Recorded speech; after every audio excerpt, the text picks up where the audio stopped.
vanno mandati tutti in mobilità. La dirigenza del PDL va tutta mandata in mobilità. Ha sempre criticato e senza mezzi termini il PDL, tanto che ad un certo punto sembrava entrato in rotta di collisione con il partito e soprattutto con i ministri Sacconi, Galan, Brunetta. Sono arrivati al capolinea, lo devono capire. Ma a sorpresa, tra i 20 nomi proposti per il Parlamento, il direttivo veneziano del PDL ha indicato anche quello di Renato Boraso, 44 anni, di Favaro Veneto, che nelle ultime 3 tornate amministrative in Laguna è sempre risultato il consigliere più votato. È un amico effervescente, ma che ha una grande personalità e un grande legame con il territorio, non a caso arriva sempre primo alle elezioni comunali di Venezia e si è reso disponibile a dare una mano alla campagna elettorale. E nella rosa dei candidabili, oltre al sindaco di Noale, Michele Celeghin, e al sindaco di Scorzè, Giovanni Mestriner,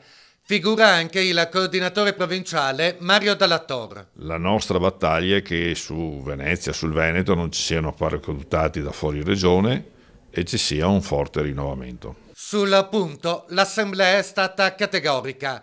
Nessun paracadutato, pena le dimissioni degli organi locali di coordinamento. Presa di posizione severa, soprattutto anche alla luce che vogliamo vedere nei primi posti in lista, essendo liste bloccate, degli amministratori competenti del territorio, possibilmente under 40. Se non è così, noi siamo pronti a guardare altrove. E proprio il sindaco di Meolo, Michele Basso, non sarà della partita, o almeno non sarà della partita con il PDL.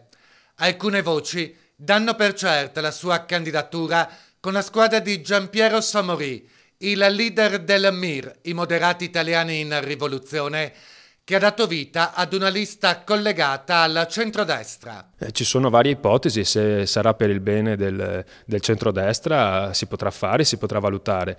Valuteremo tutti insieme con il nostro gruppo di giovani amministratori.